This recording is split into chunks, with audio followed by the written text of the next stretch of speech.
Hello and welcome everyone to the Super Rugby Podcast with your host, Damien Warren and Toby Harris. I think you wanted to, first of all, I've got to say it's been an amazing week of rugby, but it's been an amazing week for you and your picks, Toby. Yeah, but the thing is that you only told me, it was Saturday night when you put it up on the Twitter. Well, you should be following your own results in their own matches and you should know that you're absolutely bang on. I just wanted other people to know.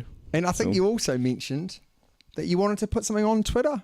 You want to put a poll up? Yes, so I want to put a poll up to our followers and our listeners because as I recall last week, I introduced the podcast and I think I did a bloody good job, eh? So I want to put a question out on the Twitter or obviously on our email and just see what people think. Bring back Tobois. So you want to know whether or not I do a better job at starting the show or you? Correct, yes. Well, mate, since apparently you do a great job of starting the show, why don't you take away the first question from our listeners this week, Tobois? So, our first question is from an Argentinian living in the US. Fantastic. We like to get around the world. Fernando. Fernando. Yeah, great name. So his question to us, Damien, is where would you rank the Jaguares overall as a team in terms of quality of game they play, leaving current positions or current points and position in the competition aside, and when do you think the Argentinians will get a second team in the competition, and do they deserve a second team? I think they're pretty good. They're raw. That's probably what I would say is they're raw. So, they're typical Argentinians though, aren't they? Yeah, but big brutes. Big brutes. Yeah. But what they've done recently over the last few years is they've actually kind of got a bit of structure and a bit of a game plan, and they kind of are now starting to know what to do at certain points in the game, whereas earlier it was just literally a bit like French rugby. They kind of threw the ball around. Yeah. Whatever happened. But they're starting to have a bit. It's actually starting to look like good rugby. It's looking like really good rugby. Yeah. The only difference is we spoke about this a lot. When they make a break, sometimes they don't quite know what to do, and sometimes they just make poor decisions. Sometimes as well, don't they? Sometimes what they do is absolutely amazing. Yeah. But often. But it's classic Super Rugby though. They play off the cuff, don't they? Off the cuff, absolutely off the cuff. So I think they're miles away from having another team. I agree, and especially after the Sunwolves just lost their team. Yeah, I'm more of a thing of would they be able to put two quality teams in? And the answer to that is not. Probably not at the moment. No, not at the moment. But they're not too far. They're not too far away. And if I know, you go back a number of years. The Argentinian under-20s won the Junior World Cup. Do they? So there is the quality there. But what's their club rugby like? Below Super Rugby, we don't know much about it, do we? No, we don't know much about it. But the youngsters coming through, they've got those role models now. Yeah. They've had a team in Super Rugby for a number of years. There's a pathway through. They got third in the 2007 World Cup. Yeah. Didn't they? Yeah, well, yeah. Was it 7 or 2011? No, you're right. It was 2007. Yeah, 2007. So they're not too far away. Mate, I think you'll find that I'm very, really wrong. Yeah, we're just going to rewind that a bit. Like my wife, really. Very, very wrong. Beautiful, I hope. So, yeah, they're not far away. But, we're saying quarterfinalists this year. And I think that's starting to become a bit more prevalent, that they might just make it there to quarterfinals. How far are they, do you think, away from possibly winning the competition? I think they're a long way off. Although that was their first loss in 5 games, so they just need to keep it a bit more consistent, because at the start they were very win one, lose one, lose one, lose one, win one. I think the next few weeks is massive, coming to New Zealand and playing some games back to back in New Zealand. Yeah, And it's a long way from home. If they can do that, if they can come to New Zealand and win their games, then even win a couple out of how many are they playing? 3? Yeah, I'm not sure. No. I haven't looked that far ahead, but they're not far away. No. I love how they play. Oh, I love definitely. the spirit of the play. They've got some fantastic players, but they're a bit raw. And when push comes to shove, they might lose a game because they might just make a silly error. Yeah. Next question, mate. Okay. Next question. So, this is from Jamie. Jamie. Yeah, and Jamie says... Where's he from? I'm not sure where he's from. He's obviously, I think, from the UK, from what he's saying. He's saying, in last week's podcast, we spoke about that Super Rugby is the best competition in the world, and I still stand by that. Definitely. But he says, but his question is, if Super Rugby is the best competition in the world, why are games being played with half-empty stadiums? Even for derby games, the crowds are poor. This week, the Bulls were so desperate to draw a decent crowd that they sold 12,000 tickets for 20 Rand, which is equivalent to $2. Really? Yeah. That's a good stat, Jamie. How'd you find that out? Well, mate, I found that out as well. How come you didn't find it out, Toby? Because I have a life, Damien. No, I was on duty. Everyone. Couldn't be everywhere. So a few weeks ago, mate, I did mention that I'd take me 20 Rand and I'd be really disappointed. But what was really interesting, can we just go back to that question? Yeah. There was a massive crowd there for that game against the Crusaders, Bulls versus Crusaders. It was a massive crowd, which actually is the first That's time why. in South Africa we've had a massive crowd. But New Zealand, it's been poor. I went on and looked at ticket prices. Some have dropped their prices recently. For me, you look at that and you say, okay, they've dropped their price to a ridiculous amount of money, $2. All right? But they have massive crowd. Yeah. So why is it because people don't want to watch the games, or is it because the games are too expensive? And what were the initial prices? Well, apparently to go and watch an international there, I think it was 950 Rand. So which is what? Well, I'd have no idea, mate.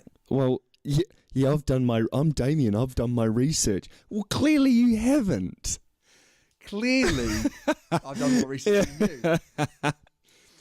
So, I think rugby's all about dads and lads. Yeah, definitely. Mums and daughters coming as a family. Yeah. You don't really go to rugby on your own. If you do, well, maybe you do because you've got no mates. But the rest of us have mates, and we like to bring them along with us, Toby. My name's not Toby, it's Nigel, no mates, mate.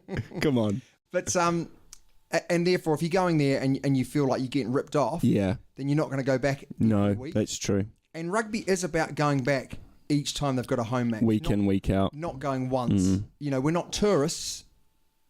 We want to go and see our, you know, and a lot of your home team. You've got to support your home team as well. You've got to support your home team. You know, we desperately want those crowd sizes to be huge. But the other negative is they're playing in massive stadiums. They're playing in huge stadiums. They're playing in 50,000 seater stadiums. You're never going to get 50,000 seats sold. It's always going to look empty, isn't it? Yeah. Even with quite a good crowd in, it's going to look empty. Yeah. And you know, you look at that crowd for the Bulls game. You know, they sold those 12,000. Yeah. But they had, I think, at the game they had around about 18,000 people there. But that stadium holds like 70,000. Yeah. So, I mean, you're only going to get those crowds for international matches. So my next question is, do you play the games there? No. I reckon you go somewhere smaller. We've spoken about this before. Go to your small little provincial towns. Pack out the stadium. Make it exciting. To And Nelson. Take, you know. Go to Gizzy. Go to bloody Rugby Park, eh? Because, you know, you got to think about every Super Rugby team is actually more than just one place. It's made. Oh, definitely. It's a region, isn't it? So take the games to the region. Exactly. They do every now and then, but they don't do it often enough. No. It'll be quite hard for the Highlanders to move. Are there very many stadiums down there? Probably no. Carisbrook's gone, is it? There's the old North Otago, mate. There's a decent stadium down there. North Otago. North Otago's got a nice... Are they in the same league as Poverty Bay? I think they are, mate. The good old third div. I don't even think that even exists anymore. I don't think it's even third. Heartland Rugby, mate. So, for me, it's not about that there's not enough people that want to go and watch. It's just that it's so expensive. Yeah. So expensive to go and watch. And then when you're there, drinks, food, expensive. So you come away going, you know what, I need to remortgage my house. But also, if you go to a smaller town, you know, they're going to advertise it months before, and it's going to bring the excitement to that region or to that town, and people are actually going to be like, right, I'm going to pay X amount of money and I'm going to go watch because I'm excited, and it never happens. Oh, you see that anytime the Crusaders have gone to Nelson, it's sold out. Yeah. Or even, you know, the Chiefs going to Rotorua. And I suppose you don't need to sell that many tickets for it to be sold out. No, that's right. But it looks way better on TV. Way better on TV. Definitely. Although, in saying this, it's a really good, you know, is it the best competition in the world? Well, we did see the European final. Two very good teams, Saracens, Leinster. It was packed out. Shout out to Jamison Gibson Park. Did he win? No, he lost. So that was, packed out. But the great thing about that was it was played in Newcastle. So it wasn't played. It wasn't a home match for either, but it was played in an area that doesn't see a lot of rugby. No, that's right. They came out and they supported, which was absolutely fantastic. So it is the best competition in the world, but crowd sizes are really, really important. And they're low.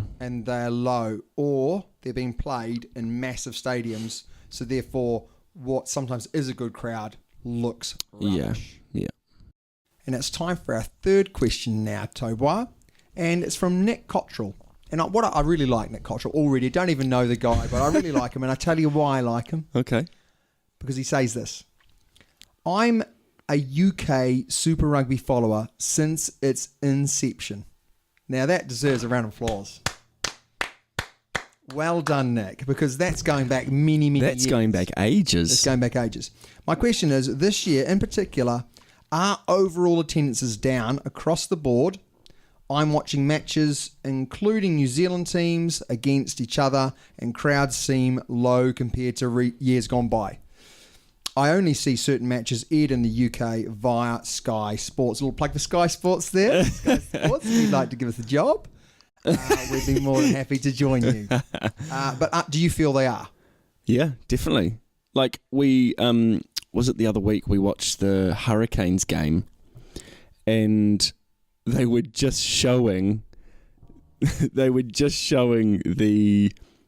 the full half of the stand, like the full half of the stand, and then they changed the angle, and it was completely empty.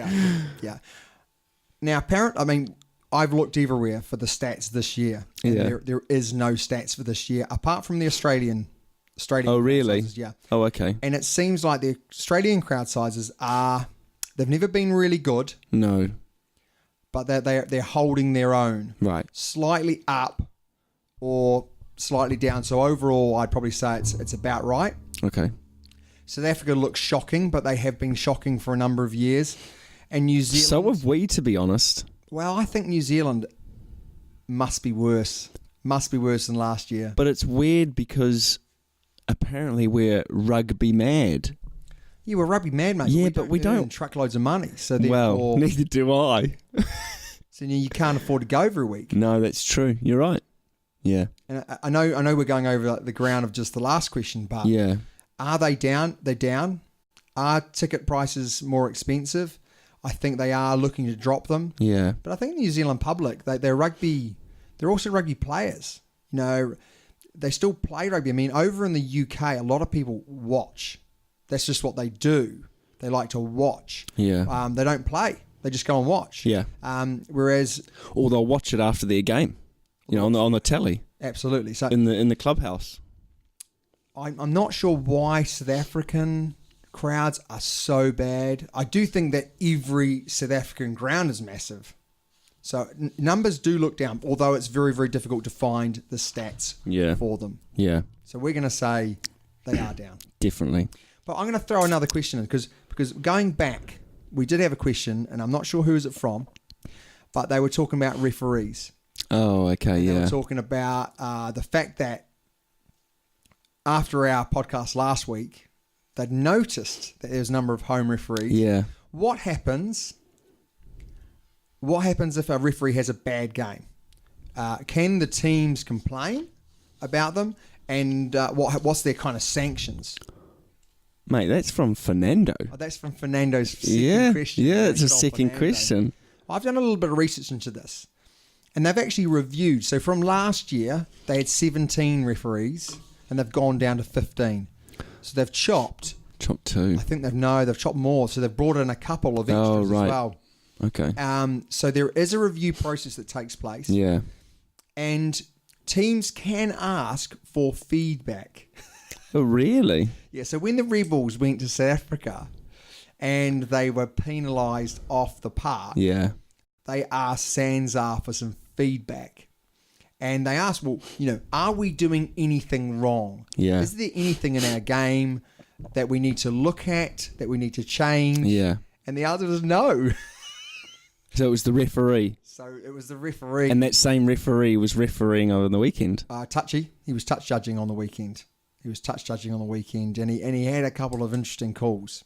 But I did think there was a couple of people on Twitter that were saying there was some questionable refereeing going on. In particular, the Highlanders Jaguares match. Yeah. Okay. The last 15 minutes was very, very tight and nothing seemed to go Jaguares' way. Yeah.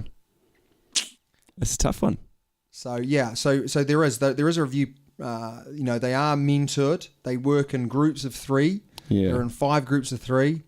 They try and work together as much as they can. They swap around their duties, and they could lose their job, or if they have a number of shockers in a row, they'll be taken off games and put on touch judging rather than and they have their refereeing. Yeah, I mean they're like a player. Yeah. They're coached, they're reviewed. It's a big job. And if they don't improve, they are chopped. Yeah. The world of professional sport. That's right. You're amazed, actually. How much do you reckon a referee gets paid per match? I wouldn't have a clue. Would you be surprised? Bed and breakfast? Would you be surprised if I told you World Cup rugby referee for a game, £1,500? Is that it? $1,500.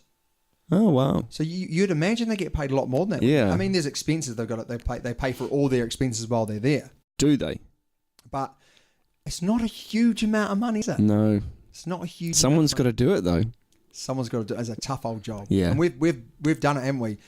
Being out there refereeing, you're not going to see everything in a game. No. So you are going to make mistakes, and luckily for the professional guys, they've got 3. Yeah, but there's also got the big man upstairs, which and that's not the Jesus. that is just. And we saw over the weekend TMO. Yeah, they didn't use him a couple of times. Well, there you go. We're getting onto that game, mate. We are getting onto that game. But what a good question. So 4 good questions this week. Yeah. Hopefully you've enjoyed that. We'll be up next with our review and preview of all the games this week and next week.